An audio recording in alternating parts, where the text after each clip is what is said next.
প্রতিটি পর্বে পর্বে ইলেকশনের ইঞ্জিনিয়ারিং করা হয়েছে। অতীতের নির্বাচনের চেয়ে এবারের নির্বাচনের ইঞ্জিনিয়ারিং এবং কারচুপির ধরনটাই ছিল একদম আলাদা। ওনারা ভেবেছিলেন জনগণ ভোটাররা হয়তো বুঝতে পারবে না, ভোটাররা তো ভোট কেন্দ্রে গেল, ভোট তো দিল, কিন্তু কামটা কখন সারা যায় দক্ষ ইঞ্জিনিয়াররা সেই ইঞ্জিনিয়ারিংটা ঠিক মতোই করেছে। তা না হলে এর কি জবাব আছে যে রাত 9:30 10টা পর্যন্ত সারা দেশ থেকে ফলাফল আসতে থাকলো।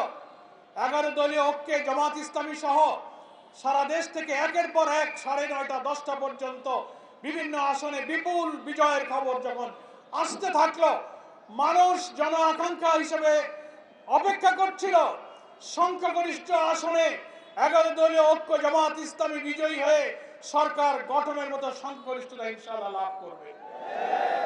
সেখানেই রাত 10টার দিকে 9:30 10টার দিকে নির্বাচনী ফলাফল ঘোষণা সব সম্প্রচার বন্ধ করে দেওয়া হলো। বন্ধ করা হলো কেন? দীর্ঘ সময় বন্ধ করে দিয়ে এর মাঝখানে কি ইঞ্জিনিয়ারিং, কি রহস্য তৈরি করা হয়েছে, আর জামাত ইসলামী 11 দলীয় ঐক্যের বিজয়ের খবর আর আসে না। অপটিক্যাল ব্রাইটেনার, কালার গার্ড এবং ডার্ট লক সমৃদ্ধ অ্যাডভান্স ফর্মুলায় এলো নতুন রে ডিটারজেন্ট পাউডার। সব অল্প অল্প ভোটের ব্যবধানে তাদেরকে পরাজিত দেখানো হতে লাগলো। এটা বড় ইঞ্জিনিয়ারিং। সাংবাদিকরা প্রশ্ন করেছিলেন আমাদের আমিরে জামাত, আজকে জাতীয় সংসদের বিরোধী দলীয় নেতা ডক্টর শফিকুর রহমান এমপির কাছে, যে আপনারা যে ইলেকশন ইঞ্জিনিয়ারিং এর কথা বলেন, কারা এই ইঞ্জিনিয়ারিং করেছিল? আমিরে জামাত জবাব দিয়েছিলেন বিদেশি সাংবাদিককে, সরাসরি প্রমাণ ছাড়া তো তার জবাব দেওয়া কঠিন। তবে অতীতে দেখা যায় যারা এই অপরাধ করে, যারা কারচুপি ইঞ্জিনিয়ারিং এ জড়িত থাকে, কোনো না কোনো ভাবে ওই যে আমি কলা খাইনি একটা গল্প আছে না, তাদের মুখ থেকেই একসময় বেরিয়ে যাবে। এই যে আমিরে জামাত কিছুদিন আগে বলেছেন, শুনেছেন আপনারা তো? আলহামদুলিল্লাহ, একজন রাজসাক্ষীর বক্তব্যে সোশ্যাল মিডিয়াতে এসে গেছে।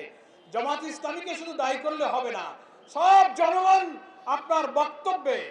রিজওয়ানা হাসান, সম্মানের সাথে আপনাকে বলতে চাই, আপনি কি সাবেক অন্তর্বর্তীকালীন সরকারের উপদেষ্টা ছিলেন, আপনি আপনার বক্তব্যের অডিওটা, ভিডিওটা আপনি বারবার দেখুন। আপনি কি বলেছেন?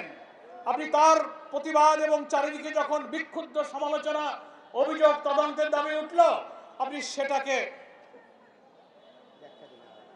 ব্যাখ্যা দেওয়ার চেষ্টা করেছেন সোশ্যাল মিডিয়াতে, যে না, আমি এটা কোনো রাজনৈতিক দলকে মিন করিনি, আমি উগ্রবাদদেরকে মিন করেছি। আপনার কথাই আপনি আবার ধরা পড়ে যাচ্ছেন। আপনি আবার সাংবাদিকের প্রশ্নের জবাবে, প্রশ্ন করা হচ্ছে নারী অধিকার, নারীর ক্ষমতা, নারীর মর্যাদার প্রশ্নে যখন আপনি উত্তর দিচ্ছেন, সাংবাদিক বলছে তাদের একটা অংশ তো বিরোধী দলে আছে।